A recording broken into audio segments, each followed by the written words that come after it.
we claim to want to invest in recovery of New York, if we claim we want to invest in public safety, if we claim that we want to ensure that everyone has an opportunity here in New York, austerity budgets don't do it. That's right. That's right. I am sick of getting austerity budgets that we have to fight tooth and nail for little bits and pieces to save our communities. We need to tax the rich so that we can invest in the solutions that we know will work. That's right. And those solutions are housing. Yes. Those solutions are education. Yes. That's right. Those solutions are job opportunities. Yes. That's right. And those solutions are healthcare. Yes. My Spanish is not too good, but I did do a little Spanish lesson with Senator Ramos, and I said, how do we say tax the billionaires? And she told me there's no such word for billionaires in Spanish because they're not supposed to exist. There's no word for billionaires in Spanish because they're not supposed to exist. So we are here to say we need to tax the billionaires to invest in our New York. Yes. And our New York looks like one where everyone is healthy. Everyone has an opportunity to work and thrive and raise their family and get an education. That's the New York I want. I want a New York where we pass healthcare for all. Yes. I want a New York where we're passing the Housing Voucher Access Program. Yes. I want a New York where CUNY is free and SUNY is free for every single person who wants an education.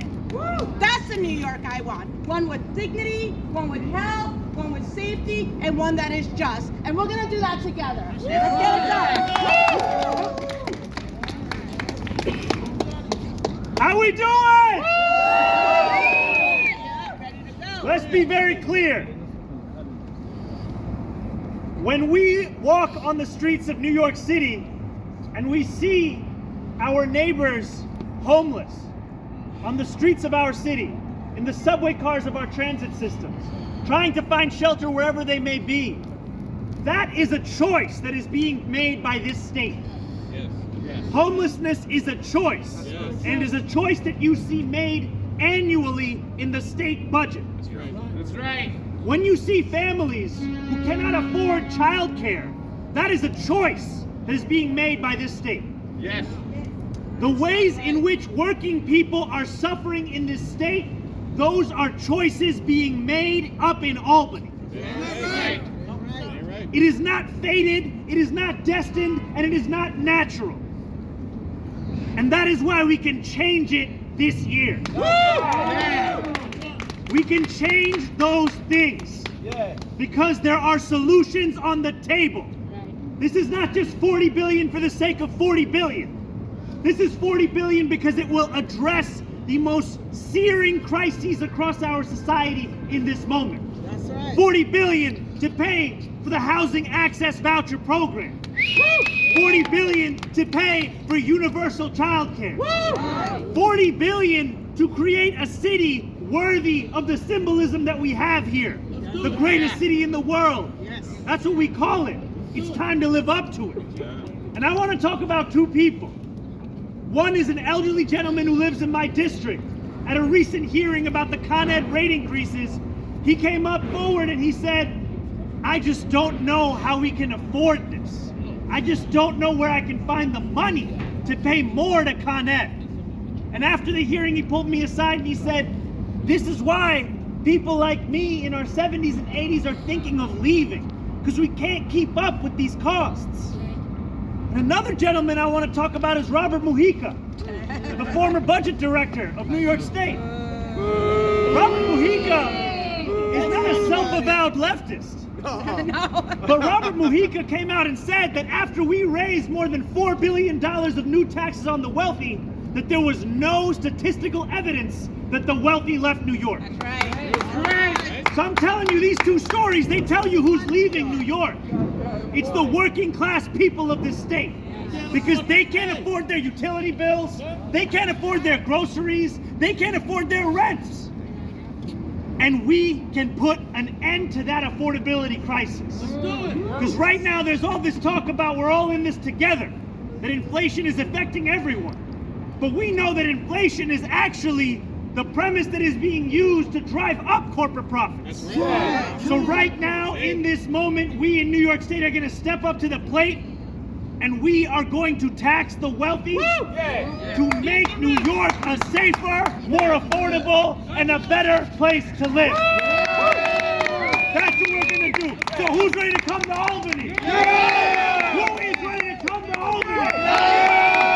April 1st.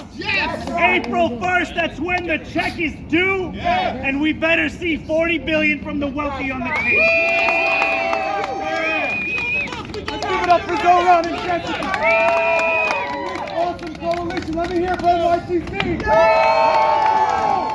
And what about Vocal? For CUNY. It's been 50 years that we've been moving in the wrong direction. That's right. The rich have been paying lower and lower and lower taxes, and it's gotta stop. Gotta stop. It is time for the wealthy and the super rich to pay their fair share. I represent the wealthiest council district in Brooklyn. And let me tell you, the super rich and the billionaires and the folks who have hundreds of millions of dollars have been doing better than ever. This pandemic has been good times for them. And it's time that we demand that they pay their fair share so that we can invest in New Yorkers who need it. We have 60,000 people in our shelter system tonight. Ain't right. It ain't right.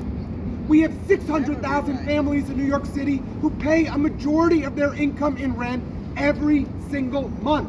It ain't right.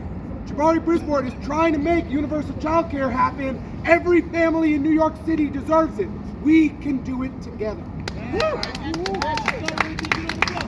If we want to achieve public safety, if we want to achieve the housing that our communities deserve, this benefits all New Yorkers, including the super rich.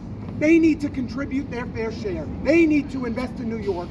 We need together to have the most successful budget, the most progressive budget in our state's history, because the people of New York demand it. Let's do it, y'all.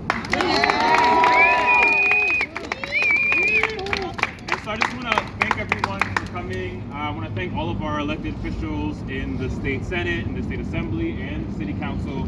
And I want to thank all the organizations that made this happen. The Alliance for Quality Education, Citizen Action of New York, Community Voices Heard, Community Rising, Democratic Socialists of America, Empire State Indivisible, Greater NYC for Change, Human Services Council, Make the Road New York, Lyric Community for Change, Beautiful New York, Family Party, Wrong here, I see New Deal for CUNY here, and the rest of the Invest in Our New York Coalition. Thank you.